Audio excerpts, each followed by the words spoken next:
Leo, hello there, my beautiful friends. We're going to do your general tarot reading for mid-October 2023. Thank you so much for joining me today. You know I appreciate each and every single one of you.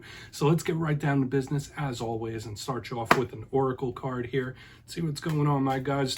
Guides, talk to me about the lovely, beautiful Leo collective as we move on in to mid-March. Please and thank you.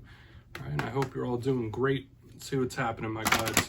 We're just going to take a real quick look at this first card, then we'll get into the full reading itself, and at the very end I'll pull you a bonus card from the Shadowland Tarot just to see what might be in the shadows or what shadow work you can lean in on, which is always interesting. But let's get it going here. Let's rock and see what we got for the beautiful Leo collective in mid-October. It's a beautiful time of year, my friend. Let's see what's happening. Got it. Thank you. All right. Queen of Cups type of energy showing up here right up front, which is very intriguing. Now, this isn't like the literal tarot deck. This is an oracle deck, but that card gives me just Queen of Cups vibes, and you see it there. There's a lot of similarities to it, lots of emotion here. So before we fully dive into it, there's a lot of positives, but there's also some challenges with that card. Before we get into it, though, if you're new here, I'll be speaking about the October subscriber surprise towards the end, so you might want to check that out. Also, if you could kindly illuminate that like button by tapping it right on its third eye, you know, I'd greatly appreciate it.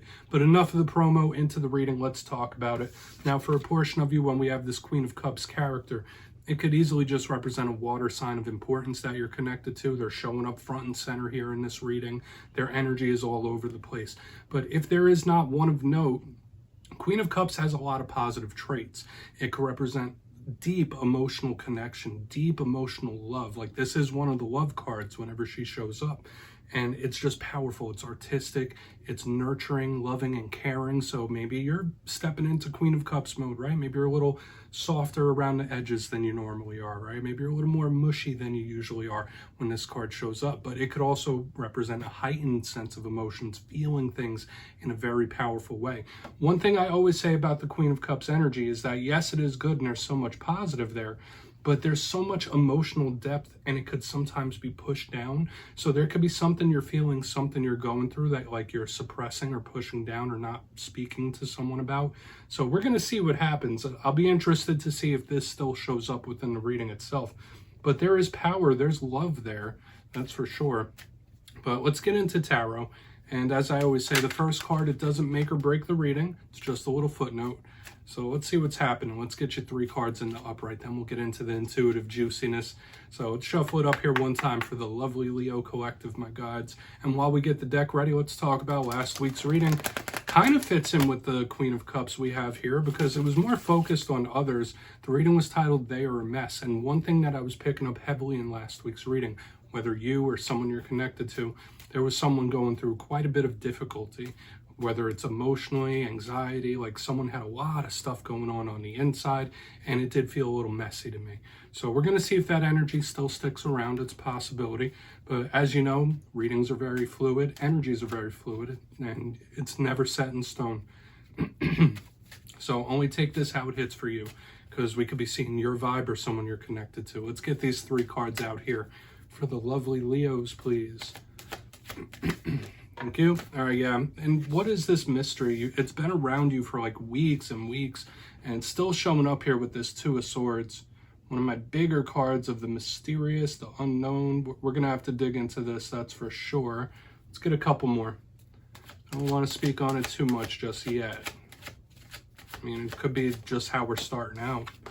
Okay, 10 of Cups. All right, so maybe it's a good thing.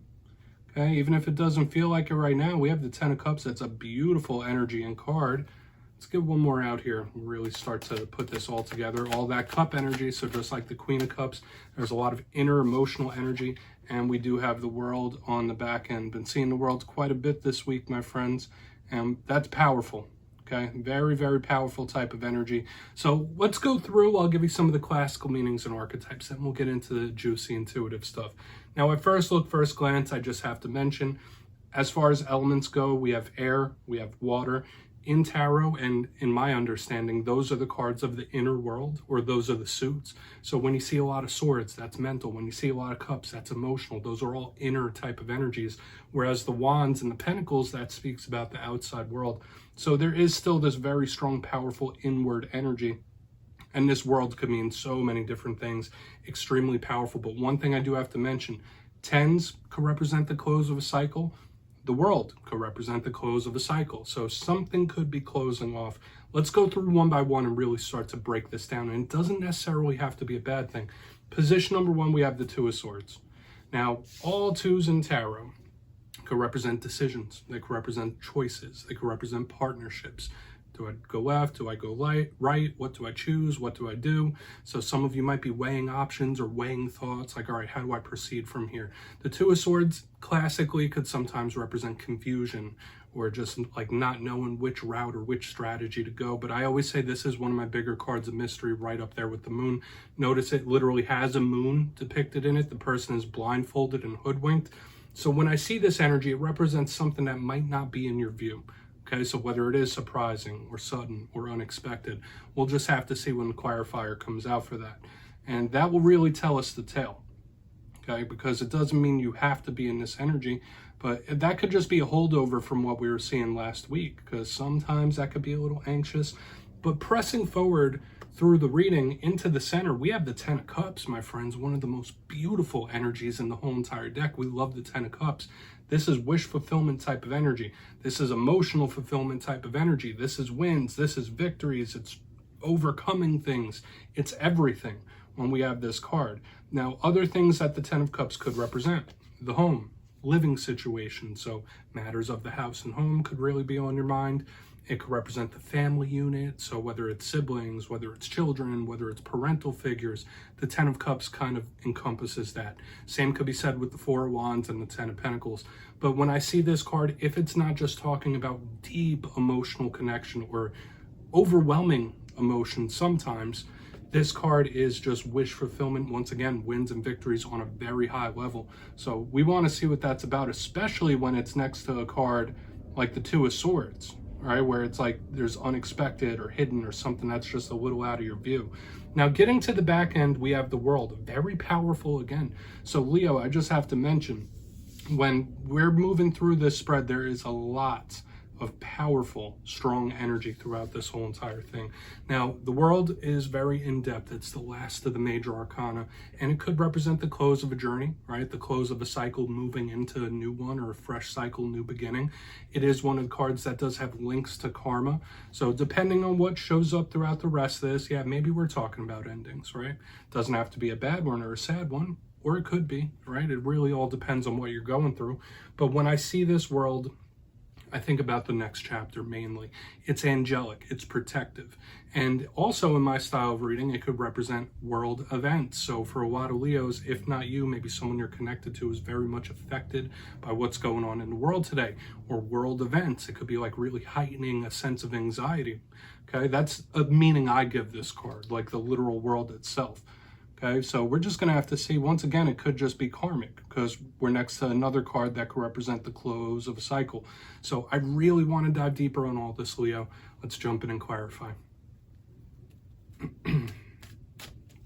Let's see what's happening, my guides. Talk to me about the Leos.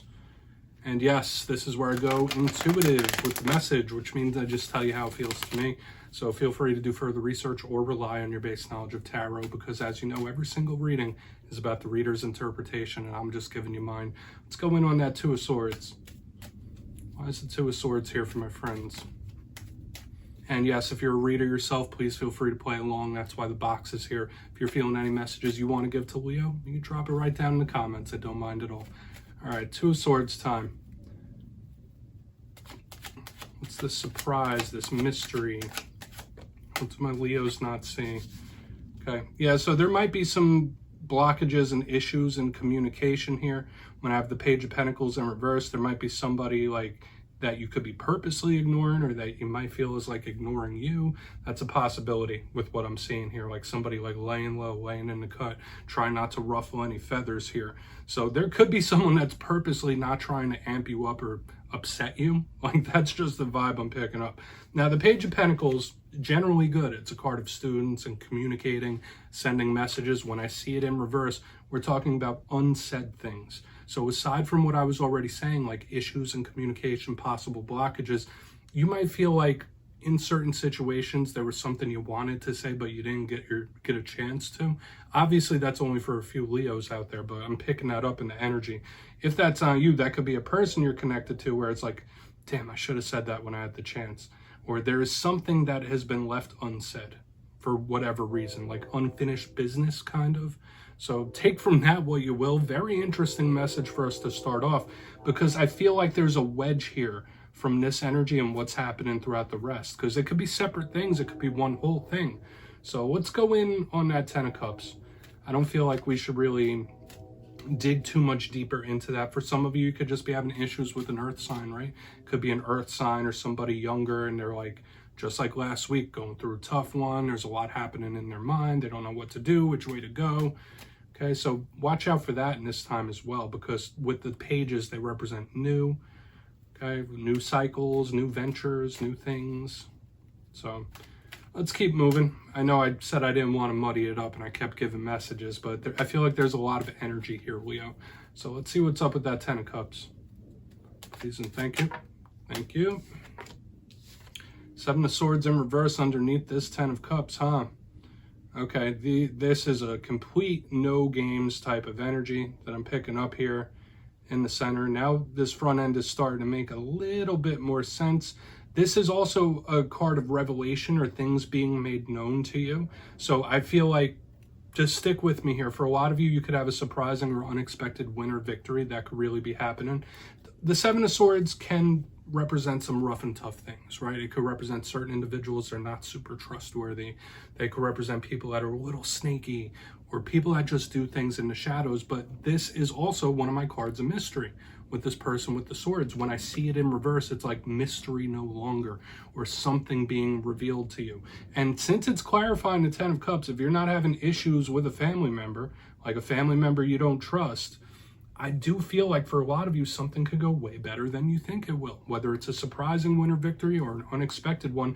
Because look at this, surrounding this 10 of Cups, we have 2 of Swords and the 7 of Swords in reverse. They're both energies of the unexpected and hidden, and I'm just picking it up here. So I feel like it's good. I would say beware if there is somebody in your family that you're on rocky terms with, or you just don't think they're super trustworthy. I would keep them at arm's length, especially since we did have this ignoring type of energy. Getting so many different things here this week, Leo. So we're going to keep moving. I feel like there's a silver lining and there's a good thing here, though. Even though there's like underlying things and issues, or one particular person, there's just something. Let's keep moving over to the world. Then we'll do a quick recap before we get into the shadow card. Interesting stuff here. So why is the world in the mix for my Leos, please? Then we'll get into our quick little recap. Why is the world in the mix? Thank you. The Star. All right, yeah, this is someone that does feel and does hope that something is going to turn out well, or something in the end is going to be good. And I like this energy on the back end because it does add more of a optimistic spin to it. We have the Star underneath the world. The Star represents things that could be off in the distance, but it's hope and it's wish fulfillment, it's wish come true type of energy. So just to mention, we have 2 cards of mystery, we have 2 cards of wish fulfillment showing up in this spread. So even though there's a little bit of difficulty, a little bit of choppiness, I'm seeing things really going your way in a surprising way. Now, the Star, it is somebody's sense of hope. And when I see it underneath the world, this is Spirit either saying like, all right, you need to be a little more optimistic about the situation or the world itself even. If that's not it, it's somebody's like, you know what? In the end, I think this is for the best. Or in the end, I think everything is going to be okay. And with the energy of wins and victories, I feel whatever issues and problems and things that are hidden and in the dark, when they come to light, it's going to be okay, right? It feels okay to me. If you're connected to an Aquarius, once again, they could be going through a tough time. For a lot of Leos, I don't feel like all this energy of people going through a tough time is necessarily you, because we have world, we have this, what we had last week. So let's go through and do a quick recap and try to piece this all together, because remember, this could be separate things. It could be all one thing. It depends on what you're going through. But the energy does look very good and positive, like things could shift in the positive. Position number 1, we have the Two of Swords with the Page of Pentacles in reverse. Now, that could represent certain communication issues right now. Could be blockages in communication even. But another thing I was picking up, there might be someone you're purposely ignoring, or you might feel like someone's purposely ignoring you here. Another vibe, it could be someone just really going through a difficult one, like, all right, what do I do next? Which way do I go? What do I do? But as we move over to the center, this is where the energy kind of turns a corner, because we have the 10 of Cups with the 7 of Swords in reverse. So surrounding this 10 of Cups is all this mysterious energy, and with that 7 of Swords in reverse, it's like, all right, mystery no longer. Something could really swing your way, something, an unexpected win or a surprising win. So I would say keep your fingers crossed in the coming days and weeks, because things could pop out of nowhere and they could be very good. Okay, this is a very optimistic energy, even as we move to the back end. One thing I did also say, though, is if there's a certain family member that you've been dealing with, or a family member where you don't really trust them that much, it's wise to keep them at arm's length, okay? Because that's another thing this could represent, like, all right, well, I know what this person's about. I know what they're about. They're not going to change their ways. So take that for what it's worth. Moving to the back end, we have the World with the Star in the upright. Very powerful major arcana, extremely angelic energies, very much filled with hope. So regardless of the cycles, regardless of the karmic energy, we have wish fulfillment showing up here. And I feel things turning in your favor in various different ways, okay? And it just feels really good and hope-filled. That could just be Spirit telling you, like, hey, this happened for a reason, where everything will be okay in the end. So we do have this beautiful energy of coming out on top, which I like. So please take a screenshot of that, Leo. I would claim that energy. Let's see what's in the shadows for you. Guides and Spirit team, what's happening here for my lovely Leos in the shadows? Okay, and yes, if you made it to this point in reading, feel free to check out channel memberships. I'll leave a link for it down in the comments. I'm always doing a bunch of bonus readings and stuff for the members. It's a great way to support the channel. Obviously, no pressure though, but let's get you a shadow card here. Just wanted to slip that in there real quick. Let's see what's in the shadows for Leo. Whether it's something within you, something you don't quite see just yet. All right, we have the Emperor Aries energy. So if you do have history or a connection with an Aries, they're showing up here in the shadows. It could be an authority figure or a father figure here showing up in the shadows as well. So I don't know if that is gripes or issues or things like that. Now, if none of that applies, the Emperor does represent control, okay? Maybe you're the type of individual where you feel like you need to have the bull by the horns, you need to be holding the steering wheel, and you need to direct your own life, which can be a very good thing. Just know that there's always going to be things that are out of our control, right? Regardless of how good we try or how good of a leader we are, there's always going to be things that are outside of our control and outside of our hands. And if that's the case, you can only control your reaction to it. I feel like I need to say that to a lot of Leos for some reason, because the Emperor is the King of Kings. That's the shot caller type of energy. Okay, and that is very regal, very much like the Leo energy. So holding yourself with a certain sense of dignity is shown up here as well, whether it's high times or low times. So, which is something I know you don't struggle with, my friends. But we'll just leave that over there. That's what I have for you this week. Don't click away just yet, though. I'm going to give you the details of the October subscriber surprise. If you got your name in for the September subscriber surprise, the winners will be announced after this week's Fire and Air readings. But for October, I'll be going back to one of the classics. I'll be giving away 2 copies of the Everyday Witches Tarot. It's one of the most beautiful decks out there. So if you'd like to get your name in for this, it's 2 simple things as always, my friends. First, you must be subscribed. Second, let me know down in the comments if there's a zodiac sign that you clash with. If so, which signs do you kind of bump heads with? You'll be entered to win, and at the end of October, your name will be announced in the community tab, my friends. As always, much love, and I'll see you next time.